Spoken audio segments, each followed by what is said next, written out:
No one knew when the three tiny dragons first appeared outside the city gates, but everyone knew when they became a problem.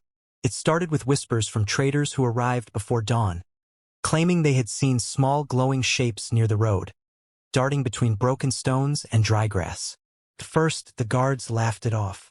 "Probably foxes," one of them said, "or your imagination." But then came the tracks, small, clawed, unmistakably not from any animal the guards recognized.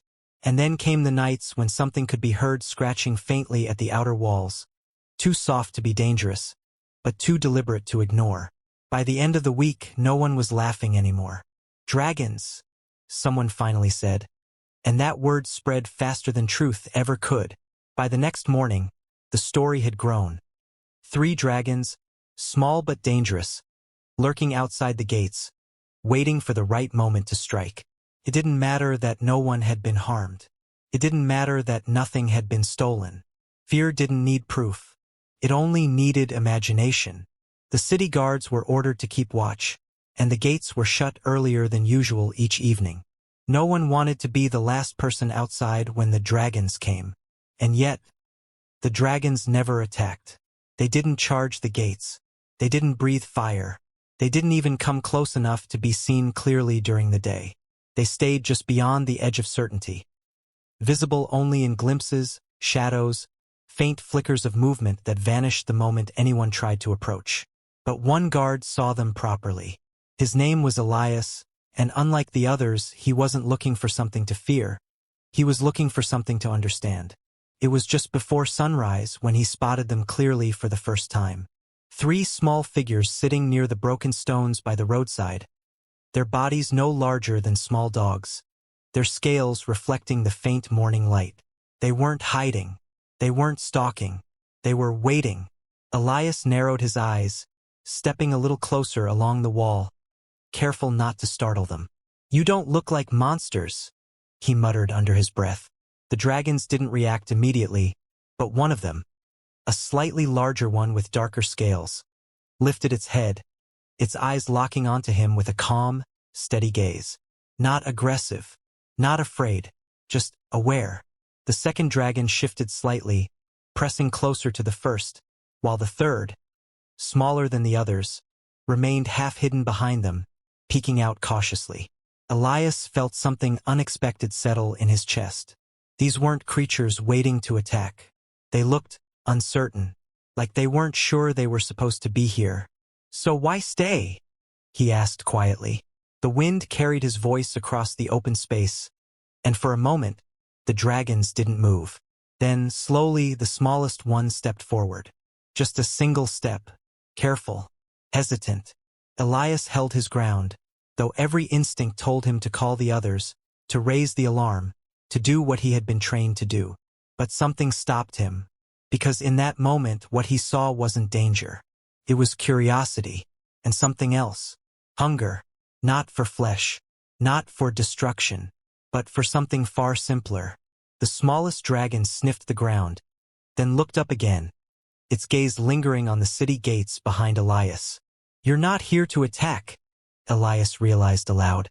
"You're here because you have nowhere else to go." The dragon tilted its head slightly. The 2 larger ones shifted behind it, their bodies tense but not threatening. They were watching him closely now, ready to react if he made the wrong move, but they weren't the ones advancing. The smallest one was. Elias exhaled slowly.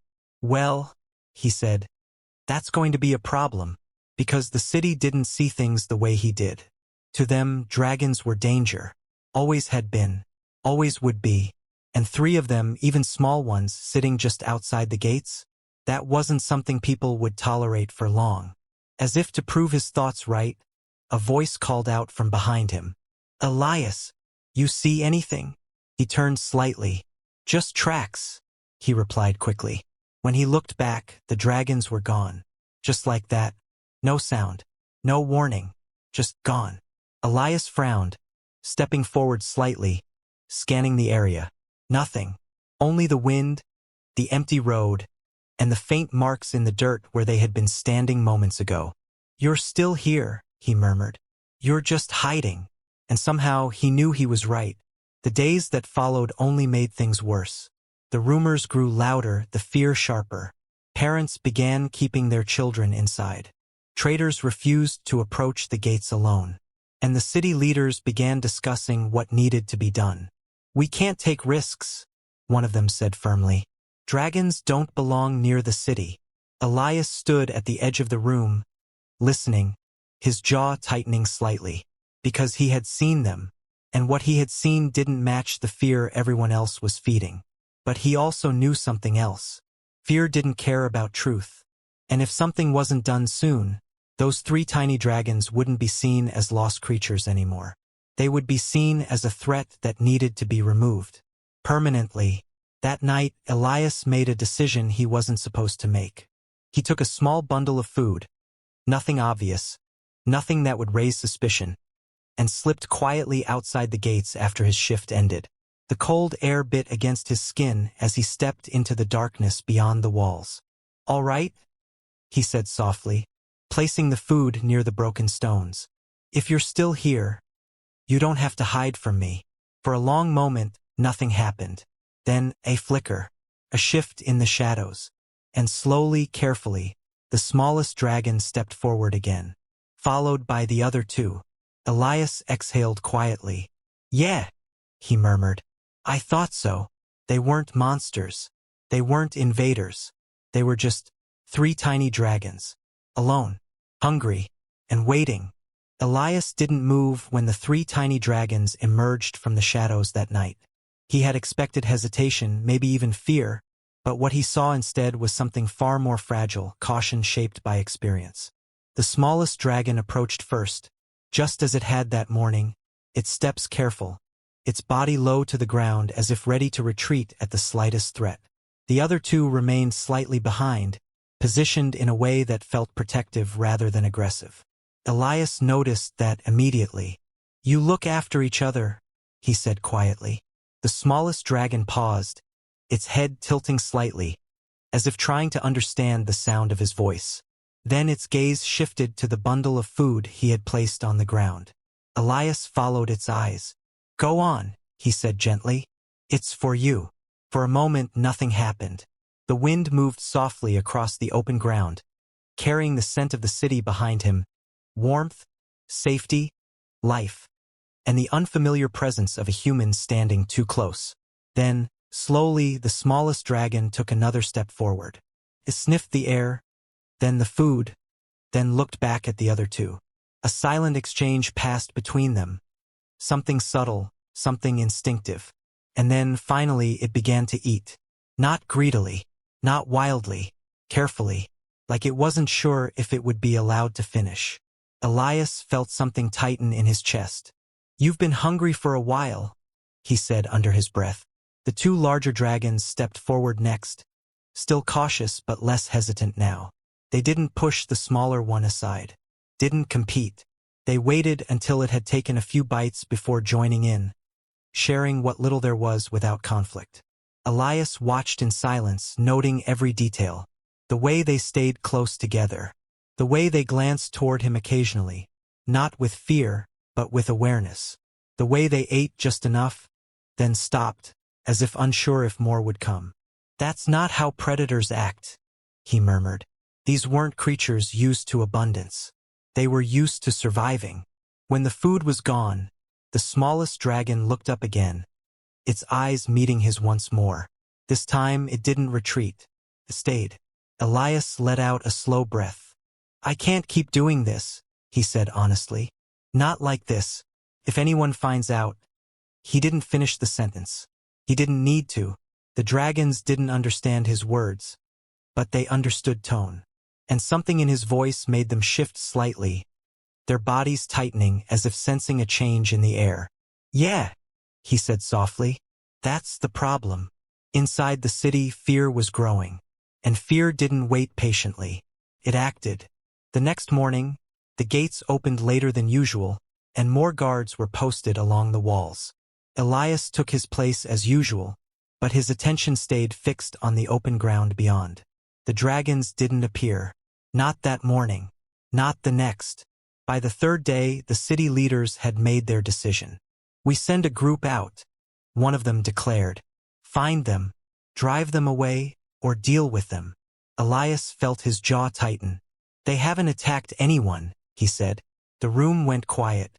That doesn't mean they won't, another replied sharply. Dragons don't belong near people. Elias didn't argue further. He knew it wouldn't change anything. Fear had already decided the outcome. That evening, he returned to the broken stones. But the dragons weren't there. The food he left remained untouched. Where did you go? He muttered, scanning the area. The wind offered no answer.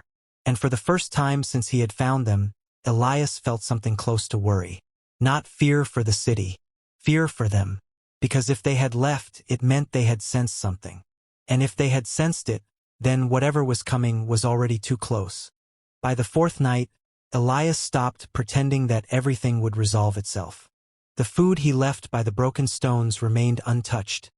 The ground undisturbed except for the faint marks of wind and drifting dust. The 3 tiny dragons were gone, or at least gone from sight, and that alone told him more than their presence ever had. They had sensed the shift in the city, the tightening grip of fear, the way eyes had begun scanning the horizon not with curiosity, but with intent. Creatures like them didn't need words to understand danger. They felt it long before it arrived. Smart, Elias muttered quietly, though the thought didn't comfort him, because leaving didn't always mean safety. Sometimes it just meant moving closer to something worse. The next morning, the search party was assembled. 5 guards, heavily equipped, with orders that were spoken carefully but understood clearly by everyone present. Find the dragons. Remove the threat. Elias stood among them, silent, his expression unreadable. He had volunteered before anyone could assign him, not out of loyalty to the order, but because if those 3 were going to be found, he needed to be there first. The gates opened slowly, the heavy iron creaking as the party stepped out into the open land beyond the city walls. The air was colder than usual, the sky overcast in a way that made everything feel muted, distant. Tracks should be easy to find, one of the guards said confidently. Creatures like that don't hide well. Elias didn't respond, because he knew better. They had hidden from him before. Not perfectly, but enough. And if they wanted to stay hidden now, they would. The group spread out, scanning the ground, the rocks, the sparse patches of dry grass. For a while there was nothing. Then, here, one of them called out. Elias turned quickly, moving toward the sound. The tracks were faint, but unmistakable, small clawed impressions, clustered together, leading away from the stones and toward the low hills beyond. They went this way, the guard said. Not far. Elias crouched, studying the marks more carefully. Something about them felt hurried, uneven. They weren't just wandering, he said quietly. They were moving fast. Good, another guard replied. Means they're scared. Elias stood slowly. Or being chased. The others glanced at him briefly, but no one responded, because that possibility wasn't one they wanted to consider. The group followed the tracks, moving further from the city, the walls shrinking behind them until they were nothing more than a distant outline against the gray sky. The land here was rougher, broken by uneven terrain and scattered rock formations that created narrow paths and hidden pockets of shadow. Elias felt his senses sharpen as they moved deeper in. Something wasn't right. The silence was wrong. No birds, no small animals, just wind and something beneath it. Stop, he said suddenly. The others paused, looking at him. What? Elias didn't answer immediately. He was listening. Then he heard it. A faint sound. Not loud, not clear, but unmistakable. A sharp, frightened cry. Small. Elias's head snapped toward the hills. That's them, he said. Without waiting for a response, he moved. Fast. The others followed, their movements less certain now, their confidence fading as the terrain grew tighter, more enclosed. The path narrowed between 2 large rock formations, opening into a shallow basin partially hidden from view. And that's where they saw them. The 3 tiny dragons were there, backed against the far side of the basin, their bodies low, their wings partially spread in defensive posture. But they weren't alone. A child stood in the center of the basin, frozen in place, no older than 7 or 8, his small frame trembling as he stared at something just beyond the rocks. Elias's gaze followed, and his stomach dropped. A large, wild beast, something that had likely wandered down from the deeper wilderness, stood between the child and the only clear path back to the city. It was massive compared to the dragons, its body covered in rough, dark fur, its eyes fixed on the easy prey before it. "Stay back," one of the guards whispered, but Elias didn't move, because what happened next changed everything. The smallest dragon stepped forward, not away from the danger, toward it. Elias felt his breath catch. "What are you doing?" he whispered. The 2 larger dragons moved with it, forming a loose line between the child and the beast. Their bodies were tense, their wings trembling slightly, not from weakness, but from effort. They were afraid. That much was obvious. But they didn't retreat. They didn't hide. They stood their ground. The beast let out a low growl, stepping forward, its attention shifting from the child to the 3 small creatures now blocking its path. It was almost absurd, the size difference, the imbalance. 3 tiny dragons against something that could crush them in seconds. And yet, they didn't move. The smallest one let out a sharp, defiant sound. More a squeak than a roar, but it carried. The other 2 followed, their voices joining in a unified, trembling challenge. Elias felt something shift inside him. These weren't monsters.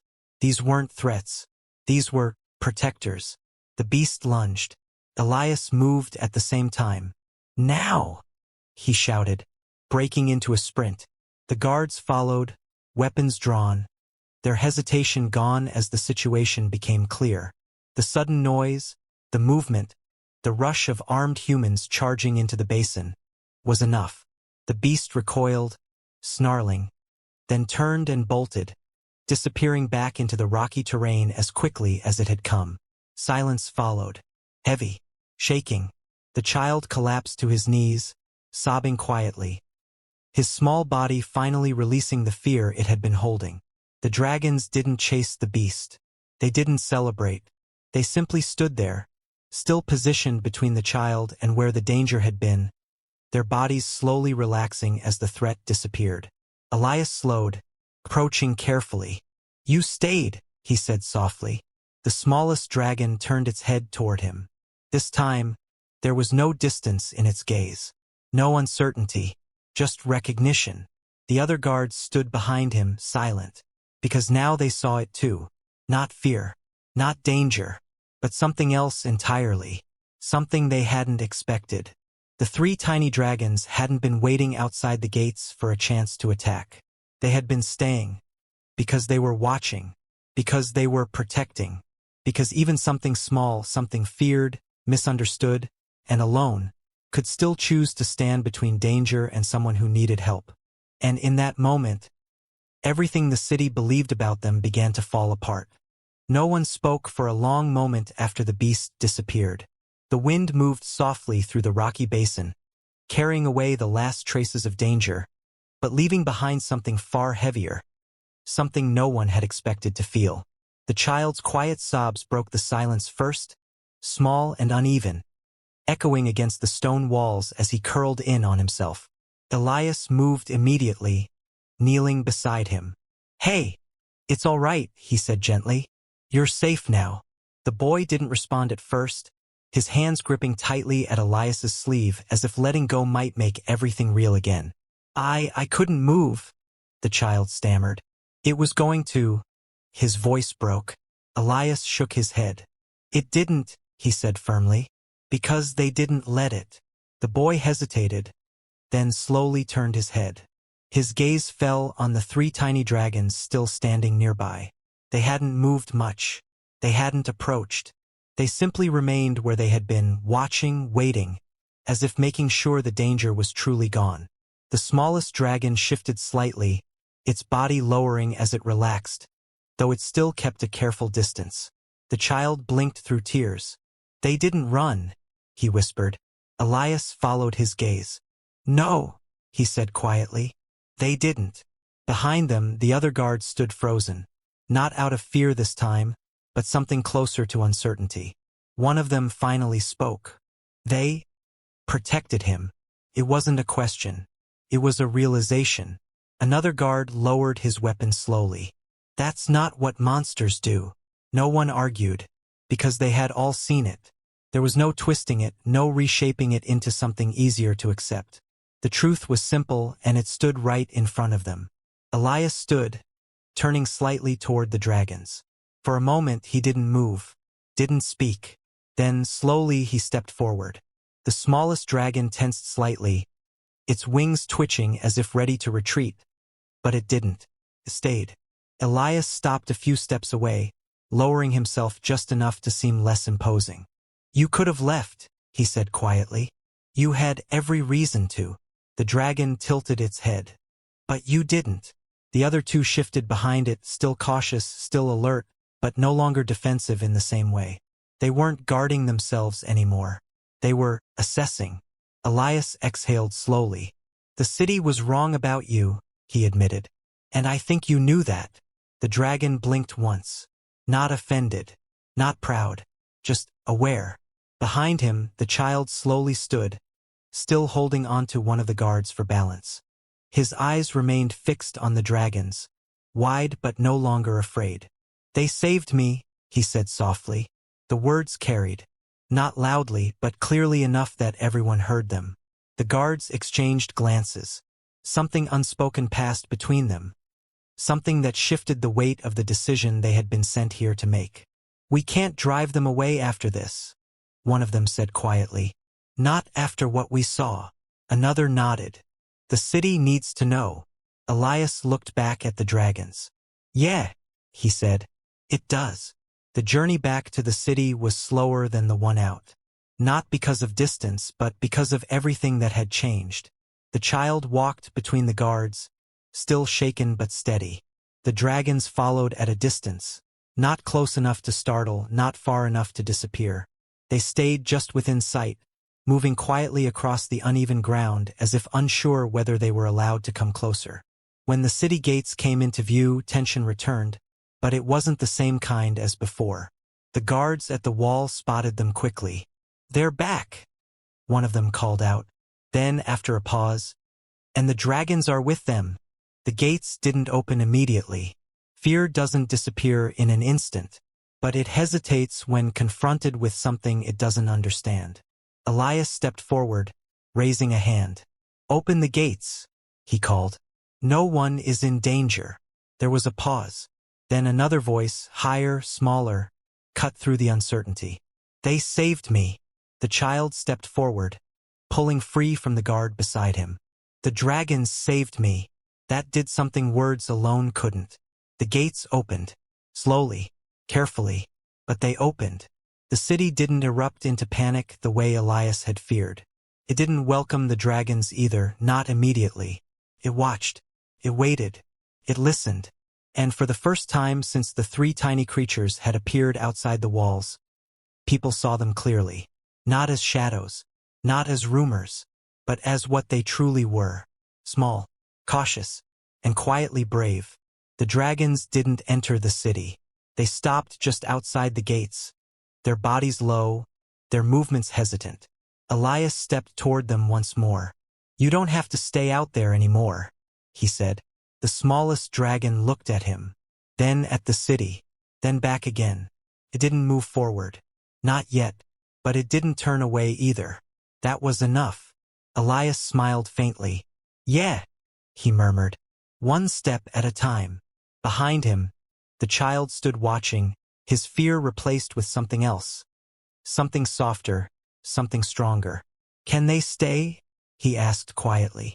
Elias glanced back at the city, at the people watching, at the guards no longer raising their weapons, at the slow, uncertain shift taking place. "I think," he said carefully, "they already have." And that was how it began. Not with trust, not with certainty, but with a single moment that couldn't be ignored. Three tiny dragons, once feared, had chosen to protect instead of run. And in doing so, they had changed everything. In the days that followed, the city did not suddenly become fearless. nor did it embrace the three tiny dragons with open arms. Change never worked that way. Came slowly, hesitant, uncertain, shaped by doubt as much as by truth. At first, the dragons remained outside the gates, just as they always had, lingering near the broken stones where Elias had first seen them. But now, everything about their presence felt different. They were no longer hidden figures in the mist, no longer rumors whispered in fear. People knew what they had done. The story spread quickly. How three tiny creatures had stood against a beast far larger than themselves. How they had protected a child when no one else was there. Some refused to believe it at first. Others tried to explain it away, to twist it into something less unsettling to their long-held fears. But the child spoke. And when a frightened child repeats the same story without hesitation, without contradiction, people listen. They didn't run, he told anyone who would hear. They stayed for me. That simple truth carried more weight than any argument. Slowly, cautiously, people began to approach the gates during the day. Not to chase the dragons away, but to see them. The dragons, for their part, did not retreat. They watched, just as they always had, their small forms still and alert, their glowing eyes following every movement with careful attention. They did not move closer. They did not try to enter. They waited. Elias became the bridge between them. It wasn't something he had planned, and it wasn't a role he fully understood, but it happened naturally. He brought food when he could, though now he didn't hide it. Others began to do the same. At first, they left it and stepped back quickly, as if expecting the dragons to lash out or vanish. But nothing like that happened. The smallest dragon would approach first, just as it always had, cautious but steady.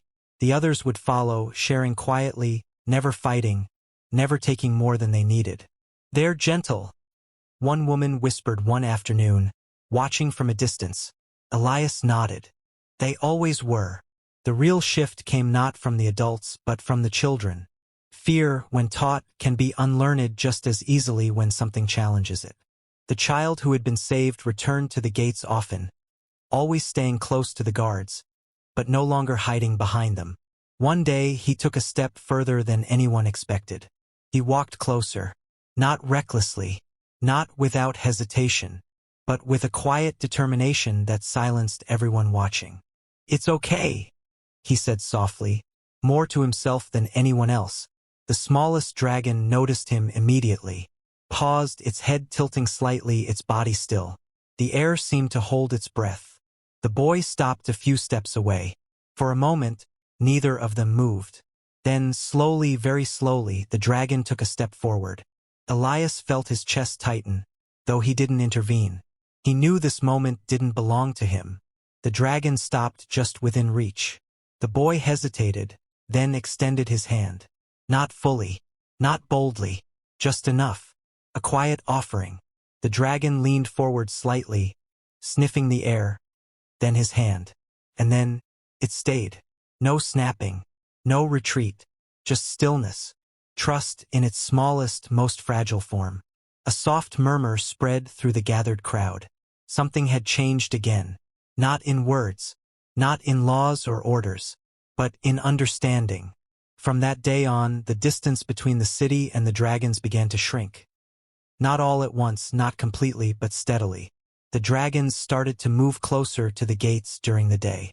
Not entering, not claiming space, just existing near it. People adjusted.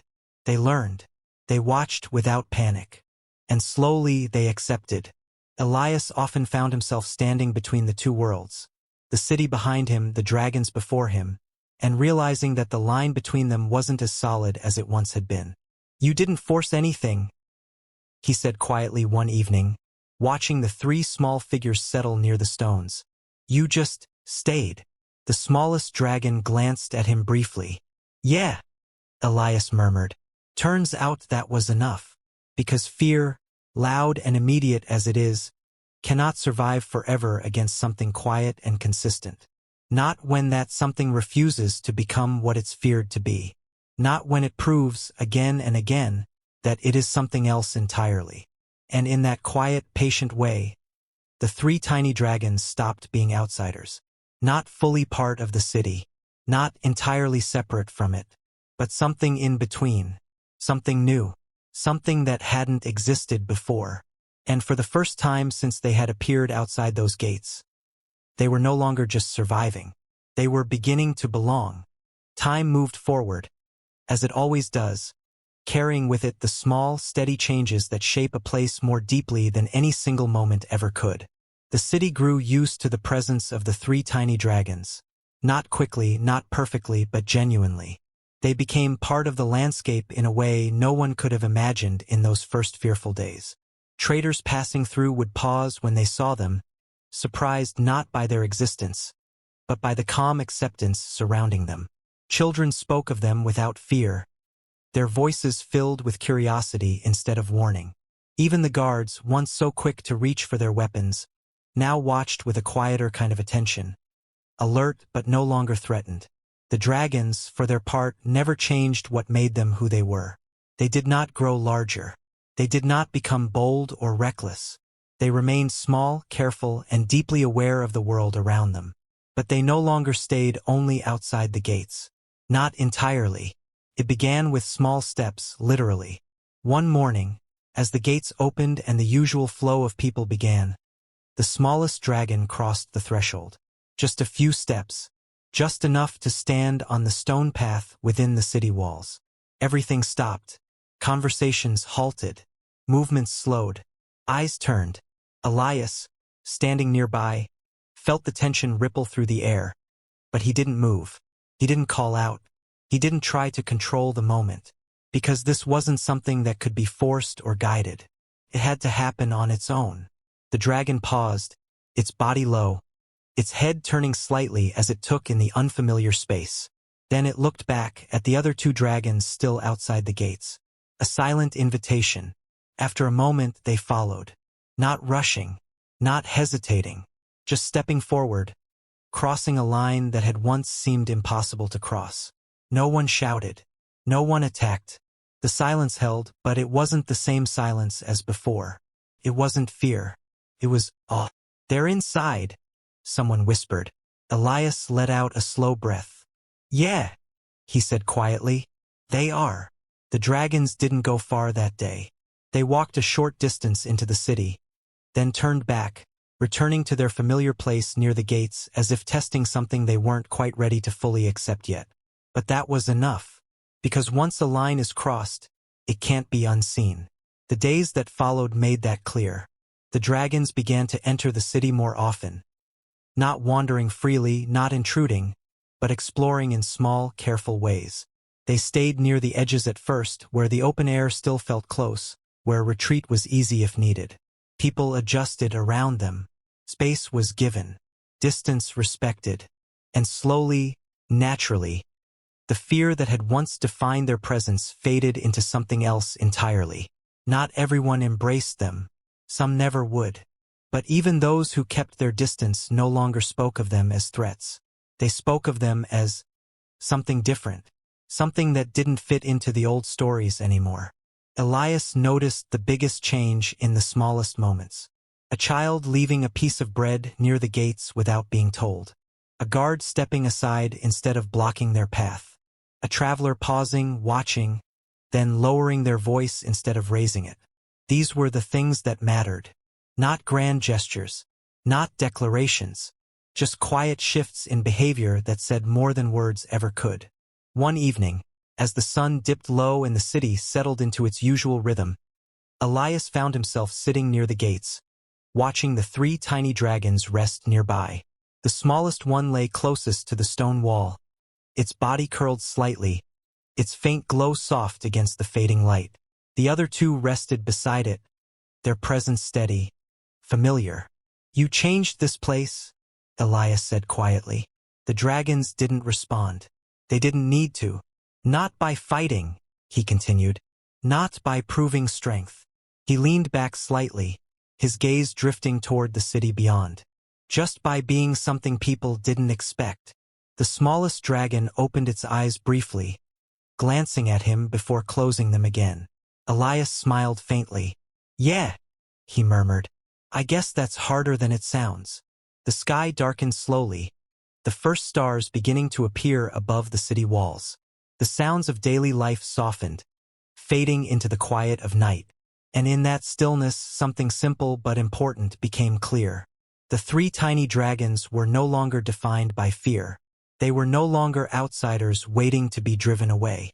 They were part of the story of that city now, woven into it in a way that could not be undone. Not because they demanded it, not because they fought for it, but because they had chosen in a moment that mattered to protect instead of run.